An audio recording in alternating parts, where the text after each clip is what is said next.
So imagine one day you wake up to go to the school.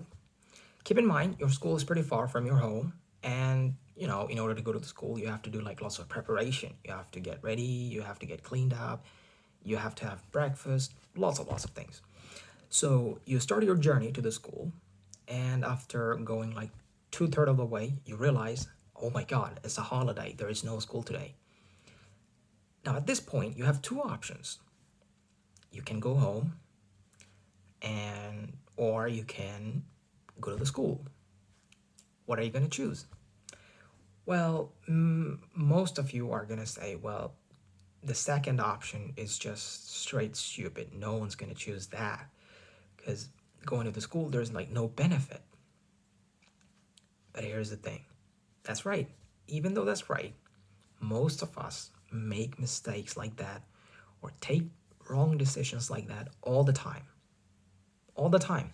You, me, we're all culprit of taking or making that same mistake or taking this bad decision all the time. And that's why I'm going to talk about the sunken cost fallacy. Now, what's a sunken cost fallacy? Well, let's learn about it with an example. Now, the most famous or the most common example is, eating in a buffet restaurant where you have to pay a certain minimum deposit, let's say $100. You have to deposit $100, and then you get inside the restaurant and you can eat as much as you want. No cap.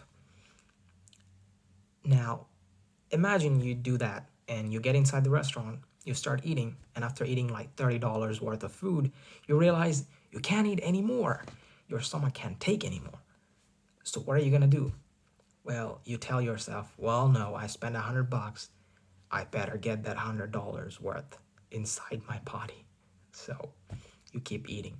At some point, you realize you're not getting any more pleasure. It's not going to give you any more pleasure after eating like whatever food you were eating. And end of the day, what happens is that it's either going to make you sick or it's going to give you something long term that you'll have to spend like more money. So that's like a sunken cost. When you paid that $100 deposit, this money is gone. Okay? It's sunk. It's sunken. There is no coming back, and it doesn't matter what you do, it's gone. Okay? No matter what you do, it's not gonna make the situation any more better. Now, what's a sunken cost? Like, what's a fallacy, right? Like the sunken cost fallacy. Like this fallacy, fallacy is basically that it's an error in our thinking. So a sunken cost fallacy is like that. When you like try to put more time, resources, energy on a past mistake because you don't want the resources you've already put to go to the waste. Now, let's get into something big, right? Let's get into a bigger example. Imagine you just got into university, right? You want to start university, and you have to choose a major. So your uncle tells you, oh, my nephew, you have to choose this major because if you do that, then you'll never have to worry about a job. The employees are gonna get, like, they're just gonna run for you. Or probably your mom told you, oh no, I want my son to be an engineer. So even though you don't like it, but you are a good son, so you're just gonna choose whatever, like, your elders say. You don't want it, but you just do whatever, like, what's the worst can happen? Well, that's where the worst happened. Like, you start studying, and after 2 years, you realize the engineering is not for you. So what you do is that you tell yourself, well, I spent 2 years already, and if I just leave engineering right now, it's only gonna like make my 2 years go to waste, right? So you tell yourself, well, nah, it's not worth like just giving up and starting something new, something that I truly like. Well, at that time, this is like the best decision, it seems like, right? But here's a problem. Let's say you finish engineering, you get a job in engineering, but you're never going to like it because it's not your passion. It's not something that you want to pursue. You go to the job, every day you go to a job, you hate it.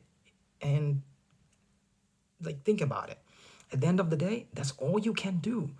You all you did in your life is getting an engineering degree, nothing else useful, you know.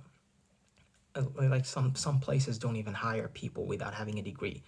So in order to like have a good job, engineering is all you got. But you don't like engineering. You don't Your passion doesn't go for that. So what you do is that you suffer for the rest of your life until you like go to the retirement, or unless something worse happens or happened before that, God forbid. And that's the thing, you know, if you had just let that 2 years you spent, when you realize, if you had just let that 2 years go away, or and decided not to put any more resources on that, it could have changed your life. But you didn't. And that's the kind of mistake we all make. Now, let me tell you something. Like, learning about this sunken cost fallacy is not going to eradicate this from our mind, or it's not going to stop us from making this mistake like entirely. But keep in mind, if you just know about it, probably you're going to ask yourself once in a while, am I doing this because I don't want to waste whatever I have invested, even though it's not going to yield a very good result in the long run? Well, I believe just by knowing about it, it's probably going to stop you from making such mistakes once in a while in your life. And even if it stops you from making like one mistake, probably that's going to change your life. Probably it's going to make your life way better. So I hope it helps. Thank you.